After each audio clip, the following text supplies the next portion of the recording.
ஒரே ஒரு கிளப்புக்கு மட்டுமே விளையாண்ட பிளேயர்ஸோட பாகம் 2. ஈகோர் அக்கென்ஃபேயவ் வந்து ஒரு ரஷ்யன் கோல் கீப்பர், சிஎஸ்கேஏ மாஸ்கோங்கிற டீமுக்கு விளையாடுறாப்புல. இந்த பழைய சாம்பியன்ஸ் லீக் மேட்செல்லாம் பார்த்துருந்தீங்கன்னா அப்பப்போ சிஎஸ்கே மாஸ்கோ விளையாடும். அந்த விளையாடுற மேட்ச்சில் எல்லாமே அண்ணன் தான் கேப்டனாக இருப்பாப்புல. இன்னொரு கரண்ட் பிளேயர் தாமஸ் முல்லர், சின்னதுலேருந்து பையன் மியூனிக் மட்டுமே விளையாண்டுருக்காப்புல. அவர் வந்து வேறு எந்த டீமுக்கு போகிற மாதிரிலாம் தெரியல. அடுத்தது கொஞ்ச நாள் முன்னாடி ரிட்டையர் ஆன கரண்ட் ரோமாவோட கோச்சு டேனியலே டிரோசி. அதை விட ஒரு பெரிய லெஜெண்ட் இருக்காப்புல, ஃப்ரான்செஸ்கோ டாட்டி.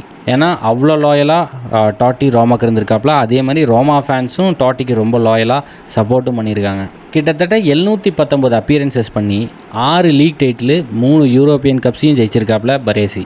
அடுத்தது பார்சலோனா லெஜெண்ட் புயால் வந்து கிட்டத்தட்ட ஒரு 6 லீக் டைட்டில், ஒரு 3 சாம்பியன்ஸ் லீகு, ஒரு யூரோ, ஒரு வேர்ல்டு கப்பு, இது அத்தனையும் ஜெயிச்சு ஒரே டீம்லேயே இருந்து மிகப்பெரிய சாதனையை படைச்சிருக்காப்புல.